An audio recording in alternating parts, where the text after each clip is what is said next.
I'm Father Peter Damian Harris, and I'm the parochial vicar here at St. Dominic in New Orleans. And I was asked to share my vocation story with my extended family here at the parish. As far as I can remember, growing up, I wasn't Catholic, but I knew there was something attractive about the Catholic priesthood. I didn't know much about it, as I said, because I wasn't Catholic. But I remember just before I started high school, I attended a Catholic school run by the Mercy Sisters, and my first day in a Catholic church was Ash Wednesday. And when I received the ashes on my forehead, I felt this shimmering feeling as if I was a part of the Catholic Church for 100 years. I went home because I was so excited. I shared the story with my family, but no one supported me. And then just before I started high school, I felt this burning desire still there within me to be a priest, but I had no one to talk to about it because I wasn't Catholic and no one in my family was Catholic. And I went to Holy Trinity High School. I started Holy Trinity High School when I was 12 plus. And then I met this great priest who became my spiritual father, Father Lee, who's still alive, who's retired in Jamaica. And during Mass, he was a celebrant, and when he elevated the host, I saw a hand calling me. And I said to someone next to me, I said, listen, there's something calling me in this bread. And they said to me, shut up. Well, I don't know where the grace came from. No, I don't know where the courage came from, but I got up and I went up to him during the consecration, and I said, there's something calling me here, and I don't know what it is. And from that moment, my life was changed, and the calling to the priesthood was there. That's the foundation of my priestly call. I used to play priest when I was much younger. My parents told me after, when I told them that, I would like to be a priest and I'm going to be a priest. And my mother said, I'm not too surprised, because when your cousins are outside being little boys, you're inside being a priest. You're in the storage room, making all sorts of noise, which was the Latin for me then. No one could understand it, nor could I myself. But nonetheless, that was the foundation of it. I used to have my own rite, funerals, weddings. I used to make caskets or coffin out of these clay, and I used to bury the dead, and that was it.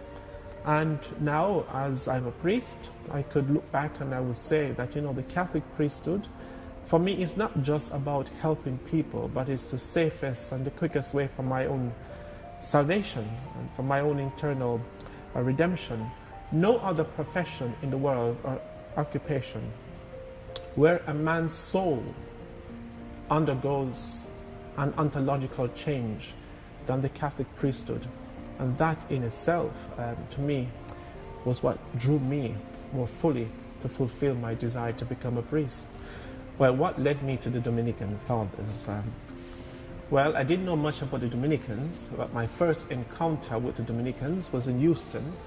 And Brother Herman Johnson, who's a professor at Xavier, saw me, and he put the caboose over me and said, I look at Martin de Porres. I had no idea who Martin was at the time. And then after the hurricane, I came here in New Orleans and I met Brother Herman again. And I was invited by Brother Herman to join the community for prayers and dinner, and I did. And whilst I was with the friars at dinner, I realized that these are great men, intellectuals, but they weren't defined by the intellectual abilities, but their passion for the salvation of souls and the holy preaching.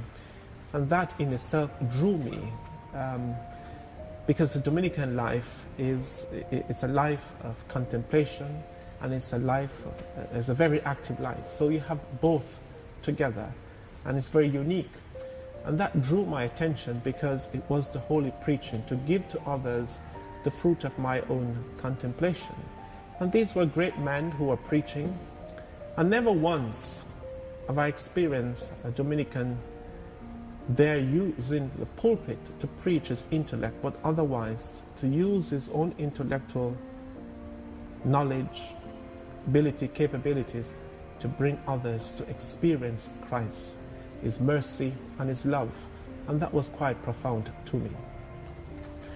I've been asked several times about my daily schedule as a Dominican priest. I can't speak for over 3,000 brothers, but I could certainly speak for myself. And I'm sure it's perhaps for the same for a lot of Dominicans. When I get up in the morning, and the first thing I do is have my own personal devotion to Our Lady. And then I prepare myself for communal prayer, morning prayer. And then after that, I have my breakfast with the brothers. And then after that, I go in the office, I check my emails, and then I see what needs to be done, whether a check needs to be signed at the office, or someone needs counseling, or a home visit, or the hospital. So it varies for us Dominicans, because, Dominicans, we have different apostolate. Everyone, there's some brothers who are professors at university, some work in a parish. So for those university setting, for example, or chaplaincy, of course it will be different. But nonetheless, we all have something that which is common, and is prayer. I find time to doing other stuff, because I think it's important for every human person, religious or not, to have a balanced life. I like to take walks, I like to go to the cinema sometimes, I like fishing, I like squash, which is racquetball for you here in the United States. And I like to go fishing sometimes. And most importantly for me, I love to spend time watching the National Geographic Channel. I remember as a child I used to go fishing with my father and with my best friend Maurice and Hamrai. We usually go Friday and come back home by Saturday, or we go Saturday night and camp out until Sunday morning. When we come back, take a dip after fishing and get ready to go back to church. I personally, I never feel or felt lonely, so to speak, because the beauty about our life, I know that I have a brother who's probably next door to me, and I have a healthy relationship with other friends outside my convent. And with the age of technology, I Skype with my friends or my family, or WhatsApp with my family in Jamaica. I mean, I do get lonely to the extent that my parents, my family are not here in the United States. But as a priest, if I'm lonely, it's because of a choice. There's no reason for me as a Dominican to be lonely as a religious friar. I could always pray if I'm lonely. I mean, I can't tell you the amount of times I've been asked about marriage life. One, marriage is a beautiful sacrament, it's a wonderful gift. But as for me, personally, I never felt called to that state of life.